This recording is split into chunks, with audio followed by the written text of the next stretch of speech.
My name is Chloe, and my life was a lie so pretty it belonged on a Pinterest board. From the outside, it was perfect. A gorgeous modern farmhouse in a bougie suburb. 2 shiny SUVs in the driveway. A golden retriever named Butters. A handsome, successful husband, Liam, who kissed me goodbye every morning before he headed to his tech startup. And me? I was the curator of this perfect little world. The CEO of the Mitchell household. But let me let you in on a little secret. The CEO title is a crock of shit.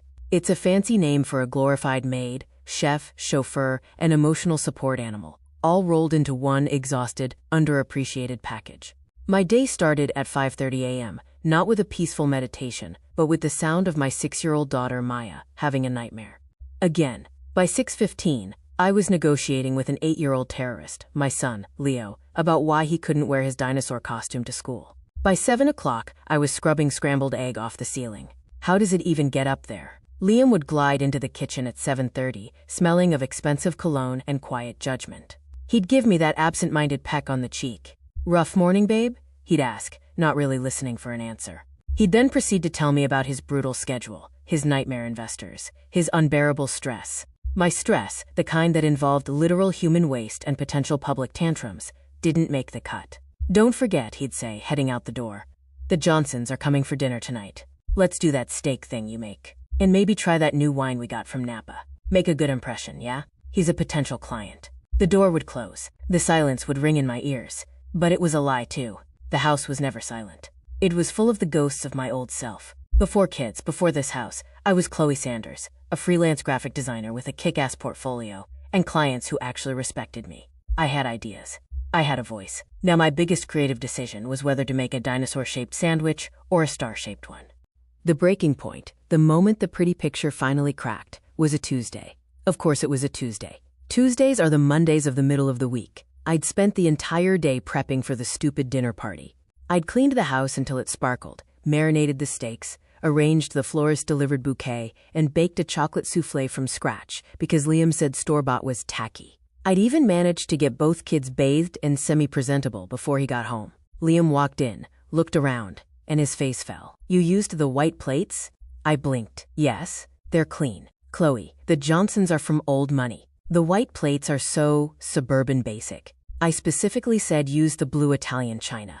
It shows sophistication." I stared at him, a glob of mashed potato I was scrubbing off the wall still on my fingers. He was serious. He was genuinely upset about the plates. The dinner was a nightmare. I was running back and forth from the kitchen, refilling drinks, serving food, all while making polite chatter. Liam held court, talking about market volatility and his company's, quote, disruptive potential. Mr. Johnson, a portly man with a patronizing smile, kept looking at me like I was the help. At one point, Mrs. Johnson, a woman with lips so filled they barely moved, asked me, "And what is it you do, dear? Besides all this?" She waved a manicured hand around my kitchen, my home. Before I could even open my mouth, Liam chuckled. "Oh, Chloe's the real CEO around here. She runs a tight ship." He said it like it was a cute little joke. Everyone at the table laughed, a soft, condescending sound. I felt my face heat up. I wasn't a CEO. I was a prop. Later, after the Johnsons left, the deal secured, of course, Liam was euphoric. "Nailed it," he said, pouring himself a whiskey. "Did you see Johnson's face when I mentioned our Q3 projections?" "We're in." I was at the sink, up to my elbows in soapy water, scratching the freaking blue Italian china. "That's great, Liam," I said, my voice flat. He came up behind me, wrapping his arms around my waist. "You were great tonight, babe. The food was amazing. You really came through." Came through, like I was a backup player who'd finally performed. The rage that bubbled up in me was so sudden and so violent it scared me. It was a hot, sharp thing in my chest. I pulled away. "I'm tired. I'm going to bed." His smile faded. "What's your problem? I just gave you a compliment." "A compliment?" I whispered, turning to face him. "Liam, I have a degree in graphic design. I used to have clients who paid me thousands of dollars for my ideas. Tonight, my biggest achievement was using the correct plates." He rolled his eyes, the universal sign for, "Here we go again." "Don't start, Chloe. Not tonight. This is the life we built. This is what you wanted. Is it?" The question hung in the air between us, heavy and dangerous. He just shook his head, downed his whiskey, and walked out of the kitchen. "I'm not having this conversation. You're just stressed." Alone in the kitchen, I looked at my reflection in the dark window. I saw a woman with tired eyes, wearing an apron over a dress she'd worn to impress her husband's client. I didn't recognize her. That night, after Liam was snoring beside me, I did something I hadn't done in years. I crept into the walk-in closet, moved a box of old winter boots, and pulled out my old portfolio. The leather was dusty, but the work inside was still vibrant, still alive. It was me, before I was erased. Tears I didn't know I had left started to fall, dripping onto the pages. They weren't tears of sadness. They were tears of pure, unadulterated fury. This wasn't stress. This was a prison sentence. And I was about to become my own damn escape artist. The morning after the Plategate disaster, I woke up with a new kind of clarity. The fuzzy, exhausted resentment was gone, replaced by a cold, hard focus. I was done crying. It was time to plan. My revenge wouldn't be loud or messy. It would be quiet, methodical, and devastating. I wouldn't just leave Liam. I would build a life so solid, so mine, that walking away from his would feel like an upgrade. Phase 1.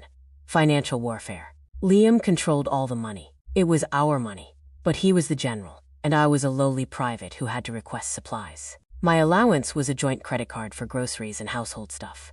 I had no access to the investment accounts, the savings, nothing. It was how he maintained control, disguised as taking the financial stress off my plate. Joke was on him. I was about to take the whole table. I started small. I became a coupon-clipping, discount-hunting maniac. If I could save $20 on groceries, I'd buy a $20 Visa gift card with the cash I'd saved. I'd stash it in an old shoebox in the back of my closet. It was pathetic, but it was a start. My Screw You fund had its first $100, but that was chump change. I needed real capital. I remembered my old freelance profiles. With trembling hands, I logged into one. The last login was 7 years ago. My heart ached, looking at my old work. I was good. Really good. I spent nap times and late nights updating my portfolio. I created a new, secret email. I reached out to my old network, my voice shaking as I typed. Hey, it's Chloe Sanders. I'm looking to take on a few small projects. The first reply made me yelp, scaring the dog. It was from a former client, Ben, who now ran a successful small business. Chloe, holy crap. It's great to hear from you. I need a new logo and branding package like yesterday. My new guy is a disaster. Budget is $5,000. Can you do it? $5,000. I typed back, my fingers flying. Absolutely. Send me the brief. For the next 3 weeks, I lived a double life. By day, I was Supermom, the PTA's favorite baker, the wife who remembered to buy Liam's weird probiotic yogurt. By night, after the kids were asleep and Liam was zoning out in front of the TV, I was Chloe Sanders, badass designer. I worked from my laptop at the kitchen table, a single small lamp, illuminating my designs. The thrill was electric. I was using my brain again. I was solving problems, creating beauty, making decisions that mattered. The $5,000 hit my secret PayPal account. I transferred it immediately to a new, online-only bank account, under my maiden name. The shoebox was retired. The digital fortress was under construction. Phase 2, intelligence gathering. I needed to know what I was dealing with. I needed to understand our finances. One Saturday, I told Liam I was feeling overwhelmed by the household paperwork. Maybe it would help me feel more involved if I could just see where all the money goes. For my own peace of mind? He puffed up, proud to be the magnanimous teacher. Of course, babe. It's a lot, but I'll walk you through it. He gave me view-only access to the banking app. It was like opening a treasure chest. I saw everything. His salary, the investment accounts, the mortgage, the staggering amount in his business account. I took screenshots of everything and emailed them to my secret account. The most interesting thing wasn't the money. It was the patterns. Every month, there was a $500 withdrawal to an account, listed only as S&C Holdings. It was always on a Friday. When I dug deeper into the credit card statements, which he'd forgotten to hide, I found the charges. Fancy dinners at restaurants I'd never been to, hotel charges for a place downtown, 2 tickets to a concert I'd begged to go to, for which he'd claimed he was too busy with work. My blood ran cold, then hot. It wasn't just emotional neglect. It was a full-blown affair. Confronting him would be stupid. It would tip my hand. Instead, I used the information as fuel. Every fancy dinner he had with her, every hotel room, every lie, added another zero to the price tag of my freedom. My rage was no longer a hot bubble. It was a cold, hard diamond, perfect for cutting glass. Phase 3, building the army. I couldn't do this alone. I needed a lawyer, not just any lawyer, a shark. I used my freelance money to pay for a 1-hour consultation with a ruthless divorce attorney named Linda Croft. I laid it all out, the financial control, the evidence of the affair, the screenshots. Linda didn't even blink. This is good. He's sloppy. We can nail him on dissipation of marital assets for the affair spending. With you having no income on paper, we'll go for strong spousal support and a hefty chunk of his business. Don't say a word to him. Keep building your own case. And for God's sake, keep that freelance money hidden. I left her office feeling like I had just enlisted a Navy SEAL. The final piece of my army was my best friend, Maria. I'd been distant from her, too ashamed to admit how miserable I was. I invited her for coffee and broke down, telling her everything. The plates, the secret work, the affair, the lawyer. She grabbed my hand, her eyes blazing. It's about damn time. What do you need? I need a witness, I said. And I need you to be my rock when I feel like I'm going to break. You got it, sister. Let's burn his kingdom to the ground. I was no longer just a prisoner planning an escape. I was a general preparing for war. And my enemy was still patting me on the head, completely unaware that the quiet, accommodating wife he took for granted was about to serve him with papers he'd never see coming. Living a double life is a special kind of hell. It's like you're an actor in a play that never ends, and you're terrified you'll forget your lines. The stress was a constant, humming undercurrent in my life. I lost weight. I started getting migraines. Smiling at Liam felt like chewing glass. But with every secret victory, I grew stronger. My freelance work took off. Ben recommended me to 2 other business owners. My Screw You fund grew from thousands to tens of thousands. I was now making almost as much as I had before I had kids, and I was doing it during nap times and after bedtime. The irony was so thick, you could cut it with a knife. I used the money strategically. I paid a retainer to Linda the Shark. I bought a cheap, pay-as-you-go burner phone to communicate with her and my clients. I started secretly meeting with a realtor, looking at small, cute townhouses I could afford on my own. The affair, once a source of gut-wrenching pain, became my greatest weapon. I didn't confront him. Instead, I became the perfect, understanding wife. Oh, working late again? Don't worry about us, honey. We'll be fine. I'd say it with a sweet, vacant smile, all while mentally adding another few $100s to my spousal support calculations. I even used it to my advantage. One weekend, he told me he had a work retreat out of town. A quick check of our shared phone plan, a tip from Maria, showed his phone was pinging from a romantic B&B, 2 hours away. Perfect.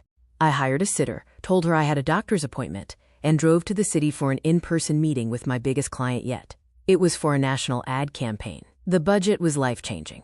I walked into that sleek high-rise, wearing a blazer I'd bought with my secret money, and I pitched my heart out. I was Chloe Sanders, and I was a force to be reckoned with.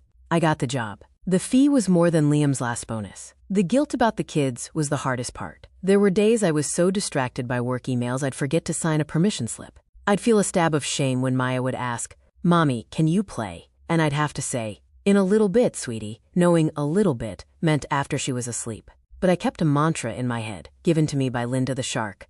A happy mother is a better mother. You are doing this for them too. You are showing them what a strong woman looks like. The cracks in my perfect wife performance were starting to show, but Liam was too wrapped up in his own world to notice. He was too busy playing house with his mistress, and coming home to a clean house and a hot meal, believing he was the king of his castle. The castle was about to get a foreclosure notice. The final piece fell into place on a random Thursday. I was cleaning out the garage, a task that was somehow always mine, and I found a box of Liam's old paperwork. Buried at the bottom was a folded, faded document. It was the original business plan for his startup. And there, listed as a founding partner and creative director, was my name, Chloe Sanders. I sat down on the concrete floor, dust motes dancing in the sunlight, and I read it. My ideas were all over it. The branding, the user interface concept, the marketing angle.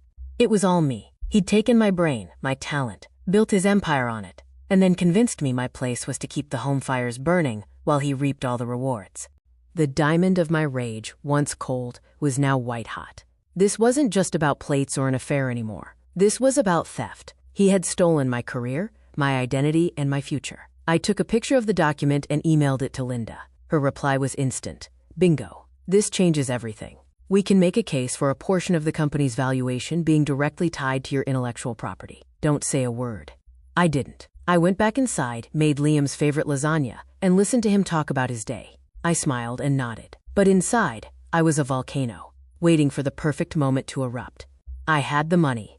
I had the lawyer. I had the evidence. I had the army. The war was planned down to the last detail. All that was left was to choose the battlefield. The battlefield chose itself. It was the night of Liam's company's annual summer gala, the biggest event of his year. Every important investor, every board member, every colleague would be there. It was his night to shine, to be the brilliant, successful founder. He was giddy with excitement. "This is it, Chloe," he said, adjusting his tie in the mirror. "The Series B funding is basically in the bag after tonight. We're going to be set for life." I stood behind him, zipping up a stunning emerald green dress I'd bought with my own money. It was a color he'd once told me was too bold for me. I looked powerful. I looked like I meant business. "Set for life," I repeated, my voice calm. "Sounds great." The gala was at a swanky art museum. The room was buzzing with the sound of money and privilege. Liam was in his element, shaking hands, slapping backs, the golden boy. I stuck to his side, playing my part, the charming, silent wife. Halfway through the night, during the speeches, the CEO took the microphone. He was praising Liam, talking about his, quote, visionary leadership and innovative spirit. The crowd applauded. Liam beamed, squeezing my hand. Then the CEO said, "And of course, behind every great man is a great woman. Let's have a round of applause for Chloe, who holds down the fort so Liam can change the world." The room erupted in polite, patronizing applause. People looked at me with those same soft, pitying smiles. Liam turned to me, expecting to see my grateful, blushing face. He saw something else instead. I let go of his hand and started walking toward the podium. A murmur of confusion went through the crowd. Liam's smile faltered. "Chloe, what are you doing?" he hissed.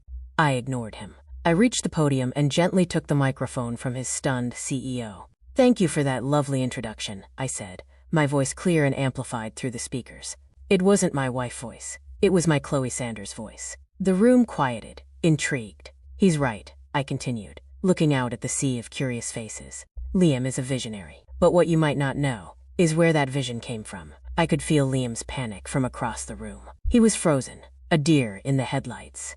I pulled the burner phone from my clutch. With a few taps, I synced it to the museum's AV system.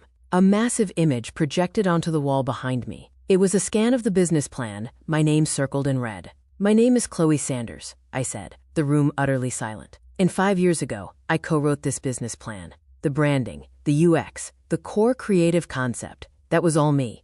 Liam built this company on my ideas. And then he convinced me my place was at home, folding his laundry and making sure he used the right plates for dinner." Gasps rippled through the room. I could see investors shifting uncomfortably in their seats. "So while Liam was out being a visionary," I said, making air quotes, "I was at home, building something else. My own design firm." I clicked to the next image, a slick logo for Sanders Design Company. "And I'm proud to announce that we just landed the national campaign for Aura Wellness." The buzz in the room was no longer polite. It was shocked.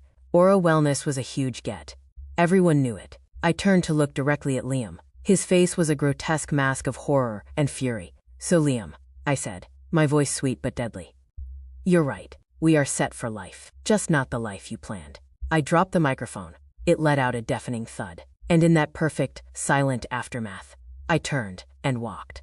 I didn't look back. I walked straight through the crowd, out the grand doors, and into the warm night air. I left behind a scandal, a crumbling reputation, and a husband who had just been publicly dismantled by the quiet wife he thought he owned. The explosion was everything I dreamed of, and I didn't even get dust on my dress. The fallout was immediate and brutal. For Liam.